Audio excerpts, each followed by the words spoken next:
در روزهای آغازین محرم سال 61 هجری که شروع سال قمریه، در سرزمین کربلا لشکر 35,000 نفری که به خلافت یزید ابن معاویه اعتقاد داشتند به فرماندهی عمر ابن سعد در برابر حسین ابن علی و یارانش که به 72 تن معروف شدند ایستادند.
محمد صلی الله علیه و آله و سلم در سن 40 سالگی در شهر مکه به نبوت رسید. دین او برادری، برابری و آزادی رو در جامعه عرب نوید میداد. اما بزرگان مکه پیام‌های آسمانی و رسالت او رو در تضاد با منافع خود می‌دیدند. پس چاره‌ای نداشتند جز انکار و آزار او و پیروانش. بنابراین کمر به قتل محمد و پیروانش بستند. اما خواست الهی غیر از قصد اونها بود. محمد از زادگاه خود بیرون رفت تا جامعه‌ای نو بنیاد کنه و اسلام رو فراتر از شهر مکه گسترش بده.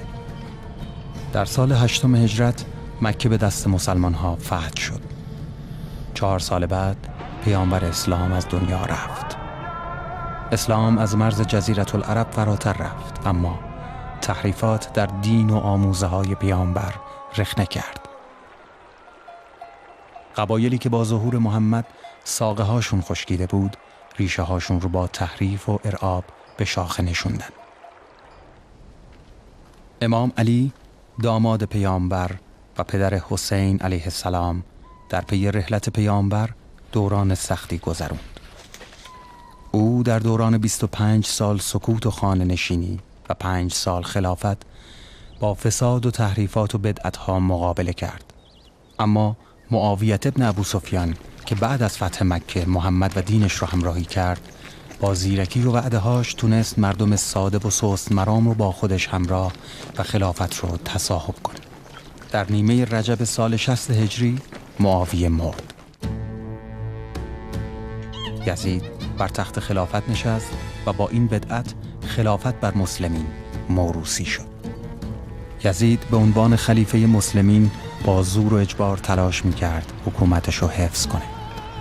دشمن حسین کسی بود که برای سرکوبی مخالفینش تنها در مدینه پیامبر در جنگی به نام هره به این شهر که مدفن پیامبر بود حمله کرد و تعداد زیادی از صحابه رسول الله و مردان بنی هاشم رو به قتل رسوند. در مسجد پیامبر خون ریخت. او برای 3 روز مال و جان و ناموس اهالی مدینه رو برای لشکر فاتحش حلال کرد. در جنگ هره که 3 سال بعد از واقعه عاشورا اتفاق افتاد، بیش از 10,000 نفر کشته شدند. 80 تن از اصحاب پیامبر که از قاریان و حافظان قرآن بودند کشته شدند. 800 زن به فرزندان نامشروع باردار شدند و غالب دختران مدینه مورد تجاوز قرار گرفتند.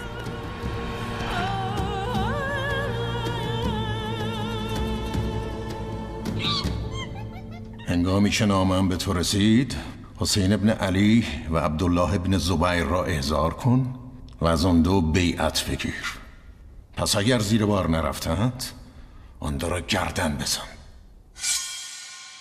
امام حسین قصد بیعت با یزید نداشت. به همین دلیل نامه‌ای به برادرش محمد حنفیه نوشت که وصیت ایشون بود. من نه از روی خودخواهی و یا برای خوشگذرانی و نه برای فساد از مدینه خارج می شوم، بلکه هدف من از این سفر امر به معروف و نهی از منکر و خواستم از این حرکت اصلاح مفاسد امت و زنده کردن سنت و قانون جدم رسول خدا صلی الله علیه و آله و راه و رسم پدرم علی بن ابی طالب علیه السلام است.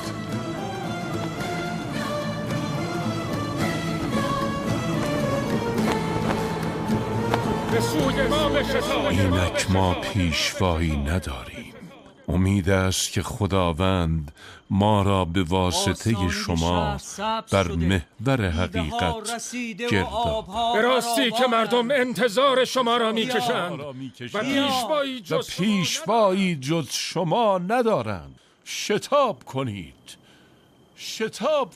بیش از 12,000 دعوتنامه از مردم شهر کوفه، سیاسی ترین شهر جهان اسلام، به امام فرستاده شد. امام برای ارزیابی موقعیت و صحت نامه ها عموزادش رو مسافر کوفه کرد. مسلم ابن عقیل. گروه کوفه بدانید،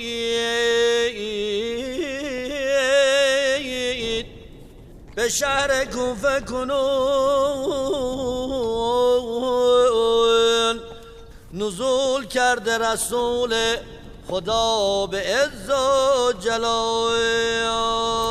مسلم اوضاع کوفه رو برای ورود امام مناسب دید. او با ارسال نامه‌ای از امام خواست به کوفه بیاد.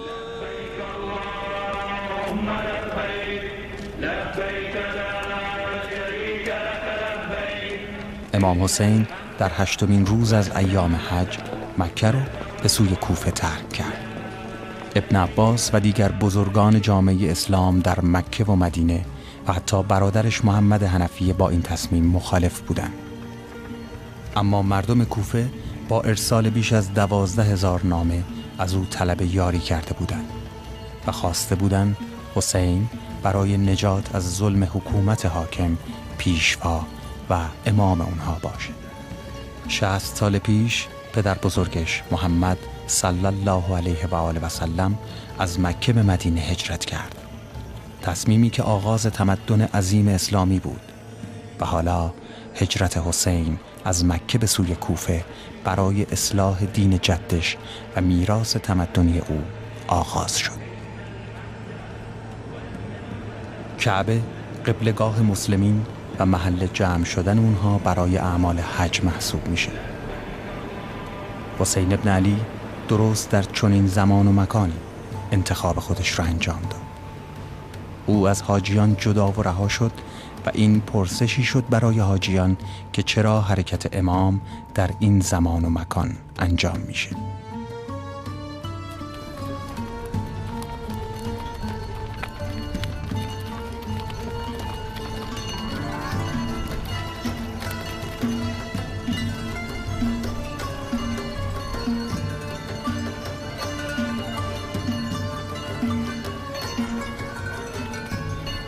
این جمله بارها شنیده شد که حسین علیه السلام در طول راه موقع ورود به هر منزل یا خروج از اون با خودش زمزمه می کرد.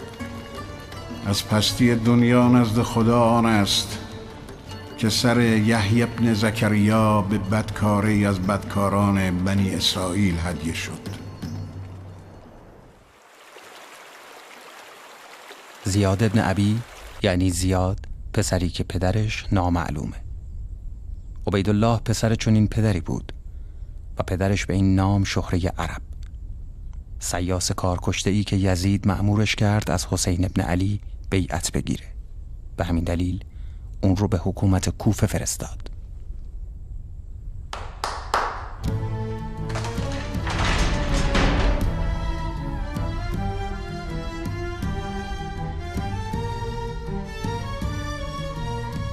امیر مومنین یزید ابن معاویه ما را به حکومت کوفه منصوب فرموده، البته با حفظ حکومت بصره.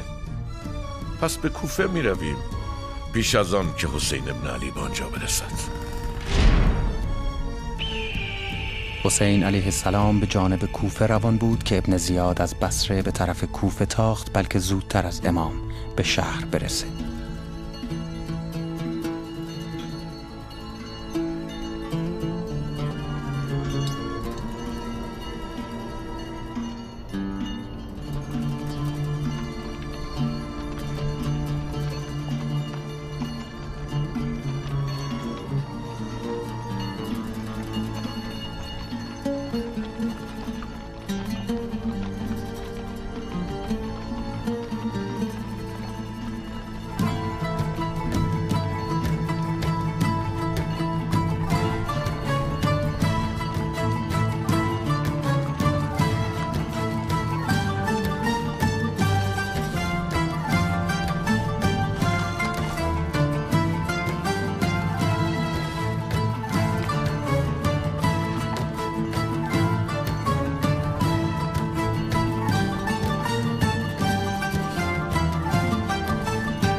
فرزدق شاعر معروف عرب در مسیر کوفه امام رو زیارت کرد. ابن رسول الله، هنگام حج چرا در خروج از مکه عجله کردی؟ اگر من شتاب نمی کردم در مکه مرا دستگیر می کردند و با ریختن خون من در خانه خدا احترام کعبه را از بین می بردند. پسر زیاد زودتر از امام به کوفه رسید. او با ملبس کردن خود به هیبت امام تونست عوام فریبی کنه. اهل کوفه هم فکر کردن امامشون حسین ابن علی وارد شهر شده.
از ابن زیاد به امیر مؤمنان که خداوند او را تایید کند خبر می‌دهم که مسلم ابن عقیل آن برهم زننده وحدت وارد کوفه شد و در خانه هانی ابن عروه فرود آمد.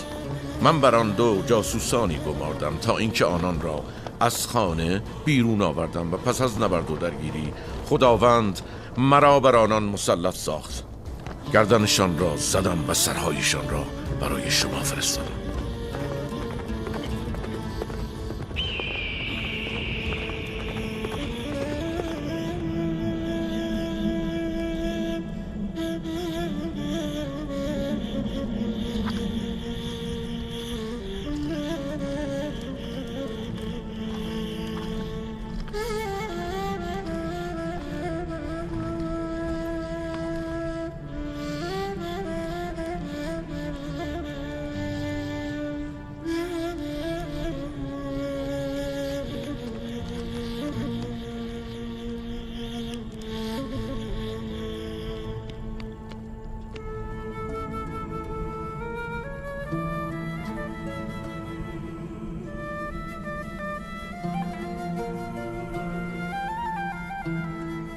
انا لله و انا الیه راجعون. کوفیان ما را بیاور گذاشتند، پس هر کس از شما میخواهد بازگردد منعی نیست، بازگردد و حقی بر او نداریم.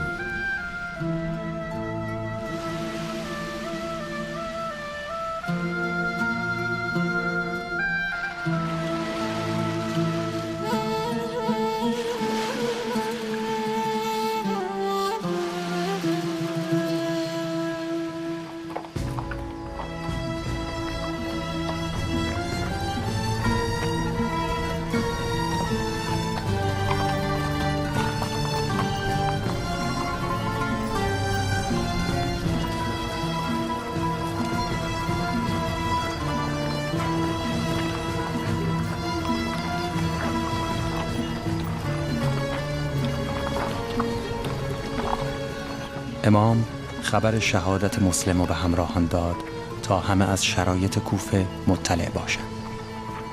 امام اونها رو در انتخاب بین موندن یا رفتن آزاد گذاشت. از این منزل با جدا شدن عده‌ای از همراهان در طول راه منزل به منزل کاروان امام کوچکتر می شد.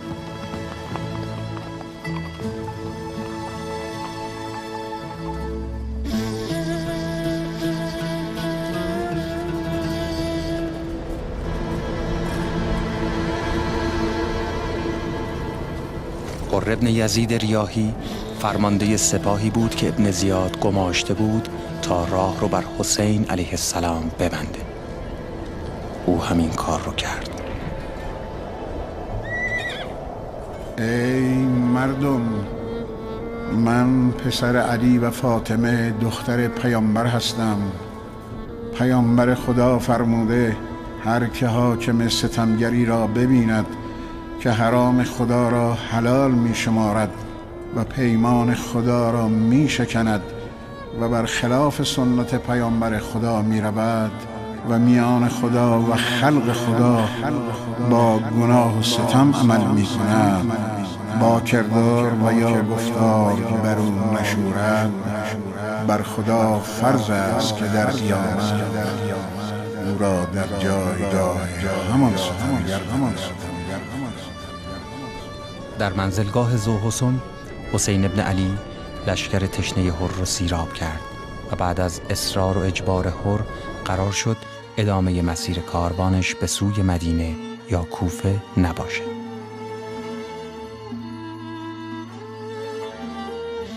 در منزلگاه قصر بنی مقاتل امام با عبیدالله ابن حر جعفی روبرو شد، کسی که جنگاور بود و نامدار عرب. اما تاریخ در موارد مختلفی او و تردیدهاش رو به یاد داره و این بار البته مهمترین شک و تردید او بود. این دیدار در آخرین نقطه پیش از ورود به کربلا بود و این تنها دیدار امام برای طلب کمک.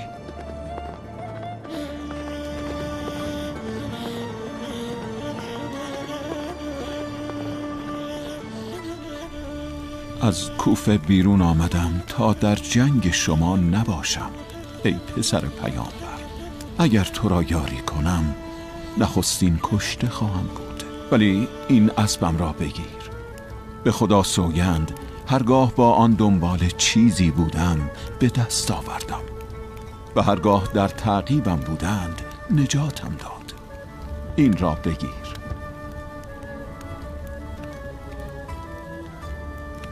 ما را با اسبت نیازی نیست، از اینجا برو و ضد ما مباش، زیرا هر کس فریاد ما خاندان را بشنود و پاسخ نگوید خداوند او را با صورت در آتش دوزخ می‌افکند.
عمر پسر سعد ابی وقاص بود.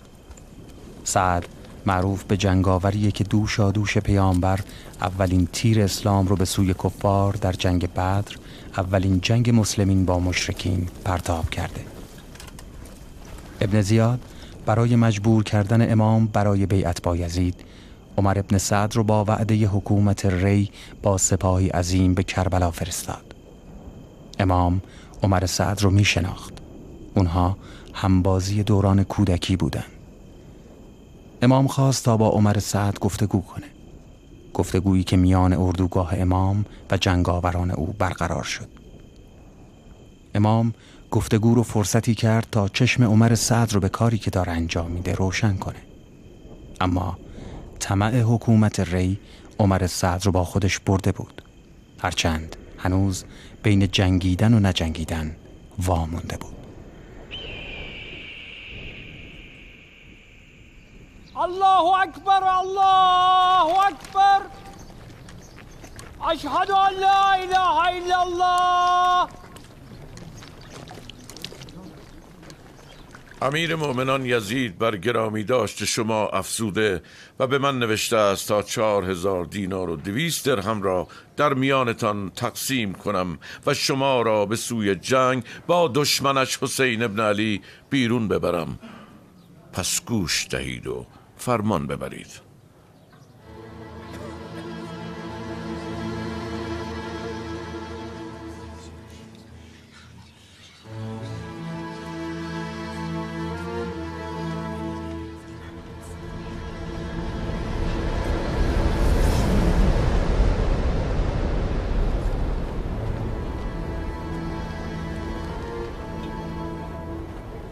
ابن زیاد با اهالی کوفه معامله کرد. اونها رو به راحتی خرید و سر به راه خودش کرد. پسر زیاد ترس داشت ابن سعد در مقابله با امام به اندازه کافی مصمم نباشه.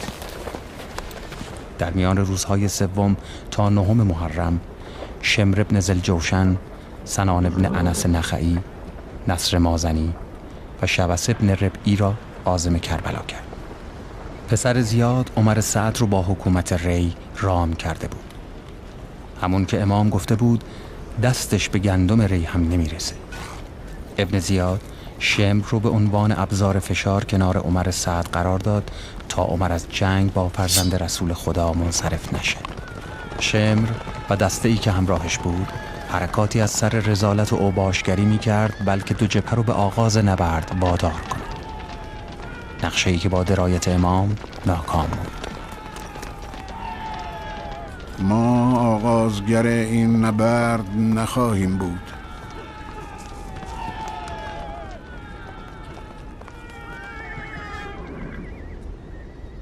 روز 7 محرم عمر ابن سعد 500 نفر رو کنار فرات نگه داشت که مانع رسیدن دست حسین و اهل بیت و اصحابش به آب بشن.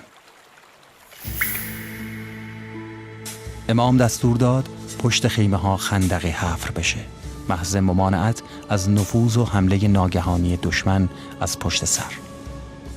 شاید هم نگران عصر روز 10 و بعد از شهادت خودش بود.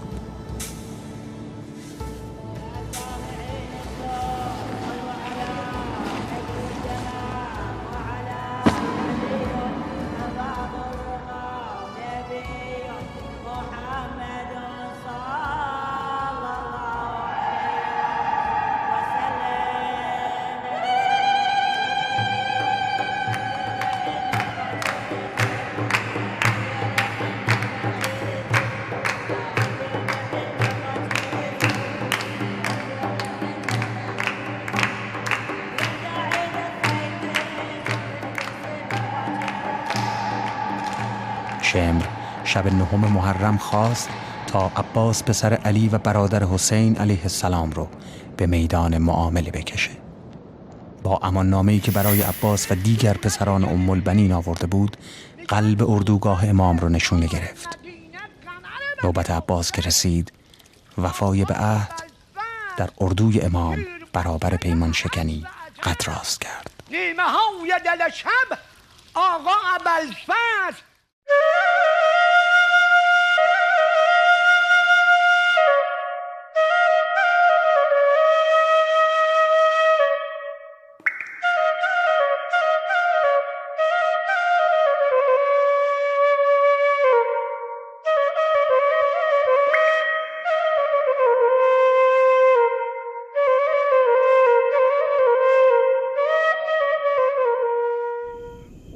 امام در شب دهم معروف به شب عاشورا یک بار دیگه یارانشو جمع کرد و اونها رو در انتخاب بین ایستادن و رفتن آزاد گذاشت. در این شب هیچ کس از یاران امام او رو ترک نکرد. ما با این دشمنان فرداست. همگی آزادید که بروید، تعهدی به من ندارید. این سیاهی شب شما را پوشانده است.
نسبم را دریابید و بنگرید که من کیستم. به خودتان بیایید و بنگرید آیا کشتن من و حد حرمتم برایتان رواست؟ آیا این روایت پرتکرار به شما نرسیده که پیامبر خدا درباره من و برادرم فرمود این دو سرور جوانان بهشتند؟ عمر، تو به حکومت ری نمیرسی و پس از من نه در دنیا شادمان خواهی بود نه در آخرت. ای شبس، آیا برایم ننوشتید که میوه ها رسیده و همه جا سبز شده؟ بیا. به خدا که مرگ با عزت را به زندگی با ذلت ترجیح میدهم.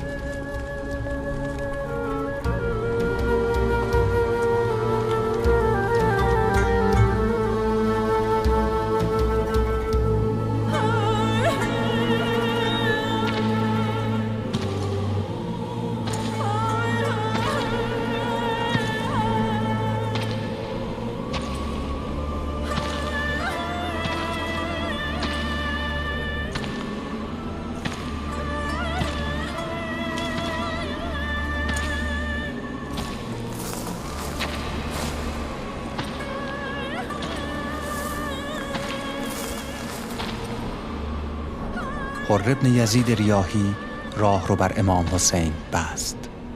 کاروانش رو در کربلا از حرکت نگه داشت، اما دوستداران امام و شهدای کربلا حر رو به عنوان کسی میشناسن که تونست در یک لحظه رستگار بشه. لحظه‌ای که تونست تصمیم بگیره و انتخاب کنه. حر حسین رو انتخاب کرد و معنای اسم خودشو عینیت بخشید. حر واقعا آزاده بود. من ذنبي جيتك اغسل قلبي وقلبي فطرس وانت لبيدك جناحه متألم سيدي متندم والضمير الله ما عرف راحه لو تدري شنو داخل صدري من تعب يا بلسم عمري وجراحه ناديتك وش كثر آذيتك واليا آذي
شاهد باشید که من عمر ابن سعد اولین تیر را به سوی آنها پرتاب می کنم.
نوبت جان بازی شب پیامبر رسید.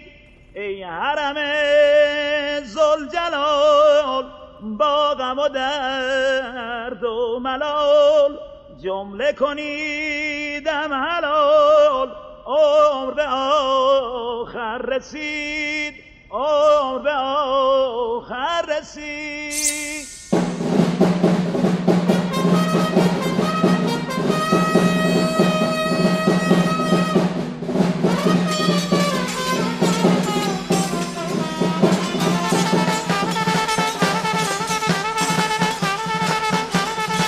بعد از شهادت اصحاب و یاران نوبت بنی هاشم رسید.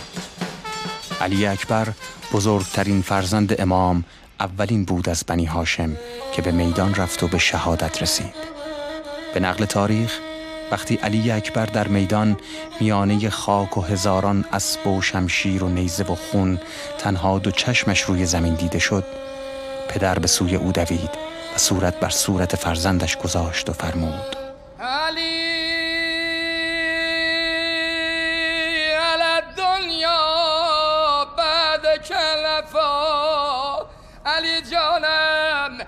دست و خاک بر سر دنیا و زندگانی دنیا. علی جانم، علی جانم به سرم. جوانان بنی هاشم بیایید از گلشن وصلت نچیدم، جوان امیدم به جای خلعت دامادی تو که بندرت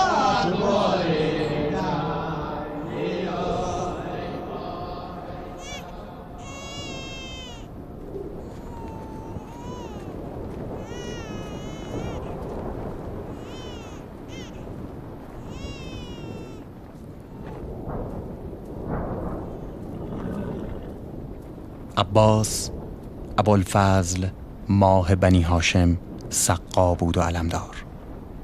عباس سردار بود. قلب‌ها که ناامید میشد بردن نامش یا شنیدن صداش امید بود. تا پیش از عاشورا حتی بعد از روز هفتم بارها به قلب لشکر زده بود و علقمه رو به مشک کشیده بود. نام عباس همیشه با آب و سقایی گره‌ای ازلی خورده.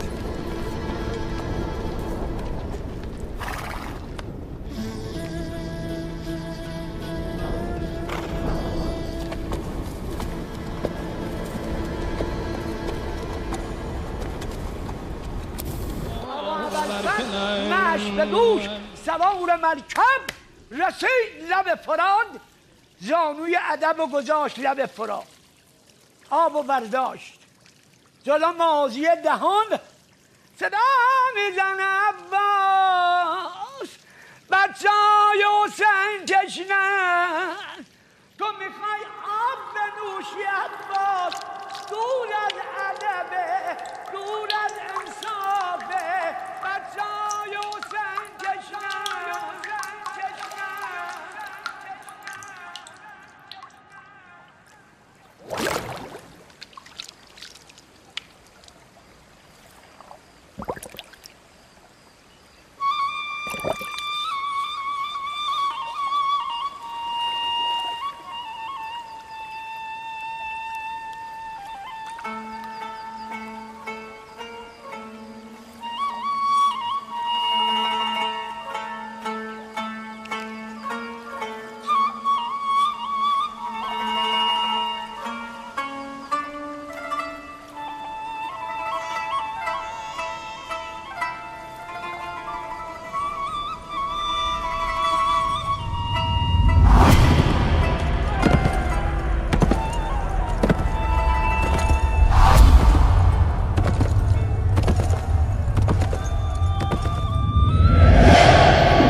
یا ابوالفضل،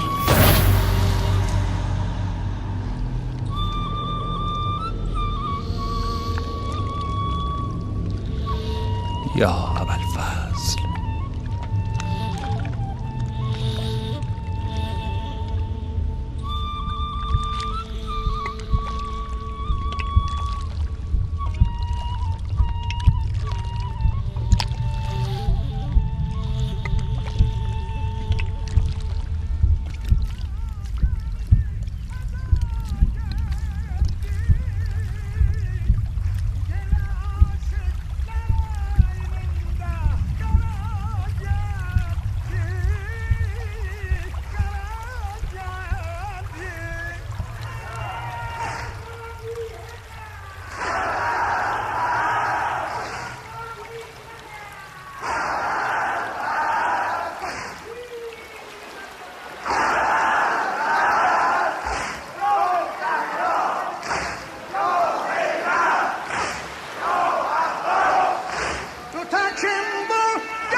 iki dünya başı, iki dünya başı, aşağı düşmez, aşağı düşmez.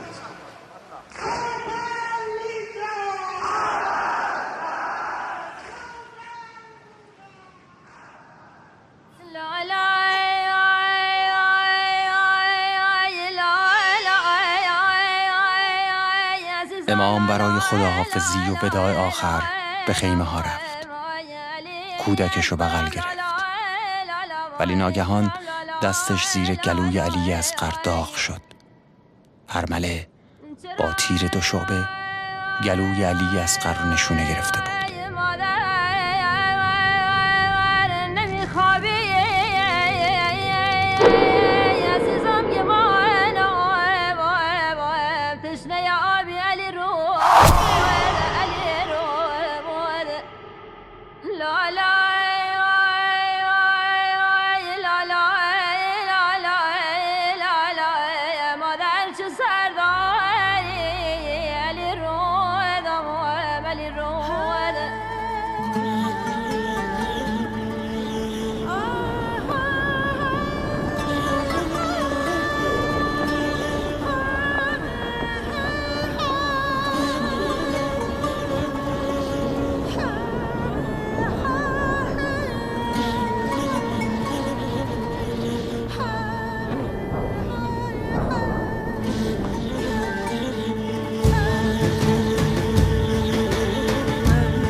آیا یاری دهنده هست که به خاطر خدا ما را یاری دهند؟ یا ایتها النفس المطمئنه ارجعی الى ربك راضیة مرضیة فادخلی فی عبادی وادخلی جنتی. آیا یاری دهنده هست که به خاطر خدا ما را یاری دهند؟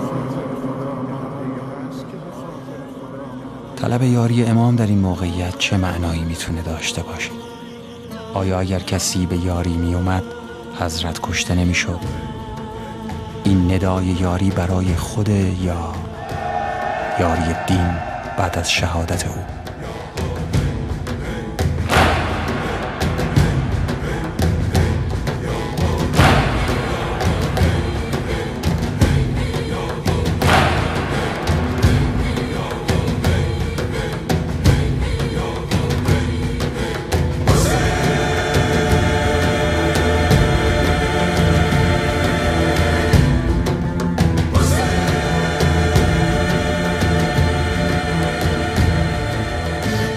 اجرای آیین عزاداری در شکل‌های مختلف و زیارت کربلا لبیک به اون نداست و پاسخی به این سوال. انتخاب و آزادی در برابر زور و اجبار، معصومیت در برابر خشونت، وفای به عهد در برابر حرص و طمع و عهد شکنی، تو رگ فرهنگ ها که جاری بشه، حادثه به حماسه کشونده میشه و مردان حماسه اسطوره میشن. کاری که امتها برای زنده نگه داشتن تاریخ هاشون بهش نیازمندن. بزن ای را حسین را سر بریدن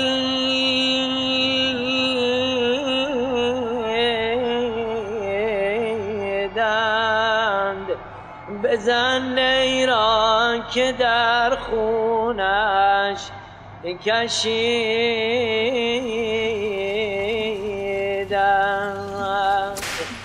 بزن نی را که عباس علمدار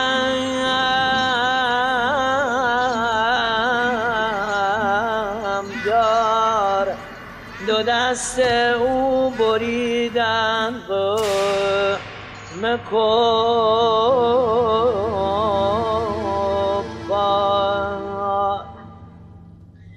بزن نی را علی اکبر جوان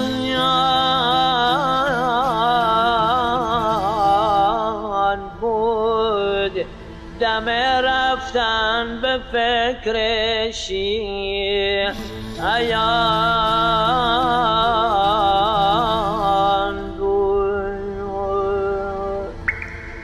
خطبه های زینب و ام کلثوم خواهران امام حسین و امام سجاد فرزندش و تنها مرد بازمانده از واقعه که گفته میشه زخم جنگ هم بر تن داشت، تونست ستونهای کاخ یزید رو به لرزه در بیاره. یزید به اصرار همسرش مجبور شد خلاف میل و رغبت اجازه عزاداری به بازماندگان واقعه بده، درست در محلی که فرمان قتال همونجا صادر شده بود.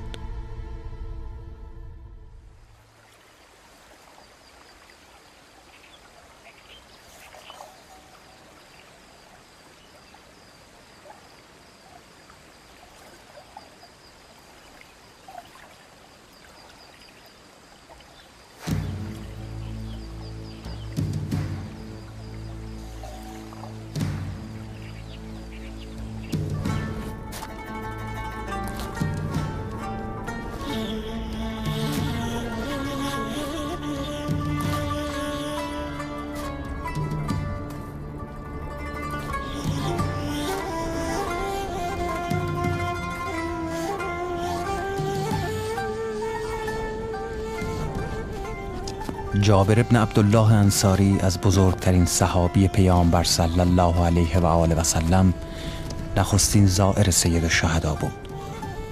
او در روز اربعین همراه عطیه به کربلا رسید.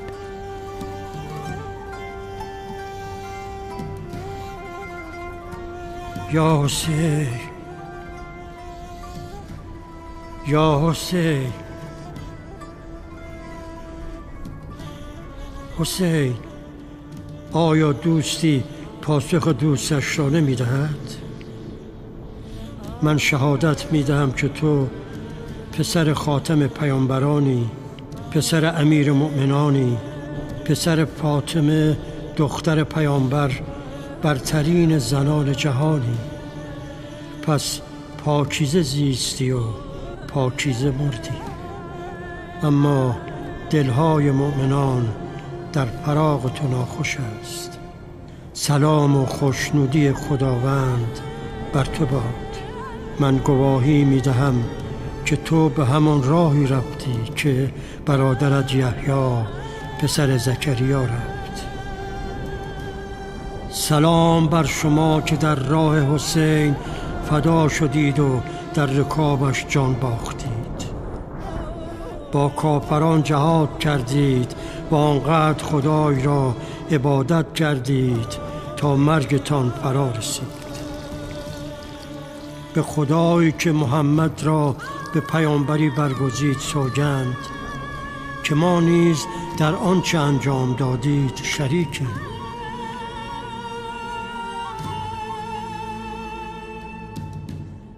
به خدا سوگند نیت من و یارانم بر آن کاری است که حسین و یارانش کردند.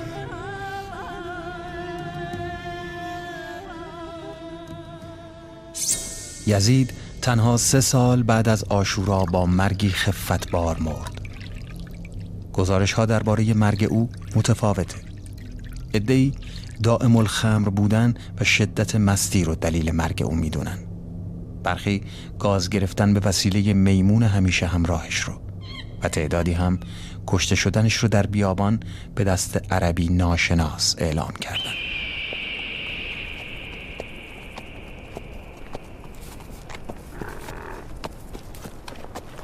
یزید نوکر و غلامانش رو در حالی که قصد صید آهو داشته توی بیابون گم میکنه.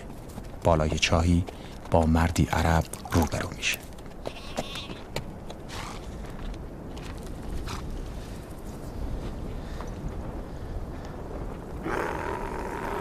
اگر میدانستی من چه کسی هستم بیشتر احترام میکردی. کیستی برادر؟ من امیرالمؤمنین یزید پسر معاویه هستم. به خدا که تو قاتل حسین ابن علی هستی.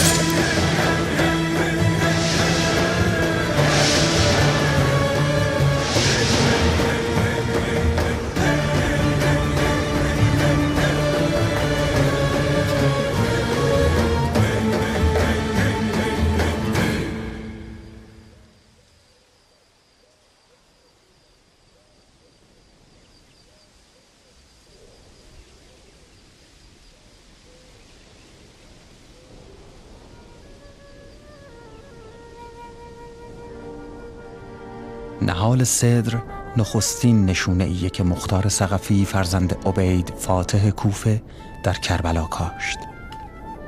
او انتقامی سخت از قاتلین امام حسین و شهدای کربلا گرفت. ابن زیاد 7 سال بعد از عاشورای سال 61 در روز عاشورا به دست ابراهیم اشتر از یاران و همراهان قیام مختار کشته شد.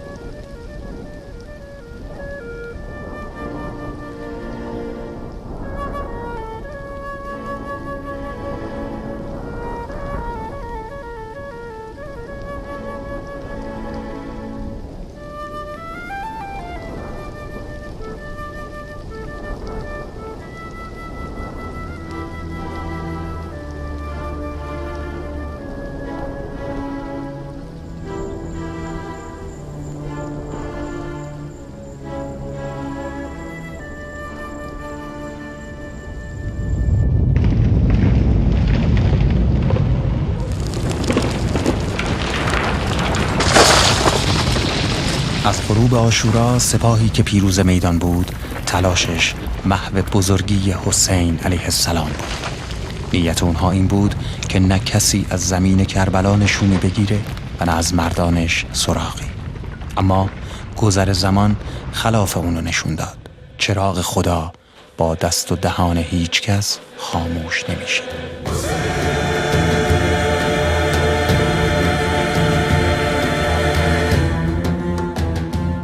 در طول قرون متمادی بنای حرم از سوی توسط شیفتگان و شیعیان امام ساخته شده و از سوی دیگه تخریب‌ها هم وجود داشته. شیعیان معتقدند مشرف شدن به کربلا و از سرگذروندن فراز و فرود این راه گذر از خوده، نه خاک.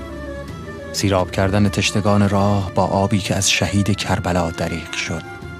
ادای نزورات به نیت اسرای شام که به خستگان راه توان دوباره بده. با لبخند مدام دعوت کردن از چهره‌های آفتاب سوخته و حتی شستن پاهای پیاده و برهنه‌ای که از راه دور و دراز پرآبله شده. نشونه عشق به حسین ابن علی. اگه عاشورا وجه حماسی قیامه، 40 تجلی وجه دیگه اونه، یعنی عشق و محبت.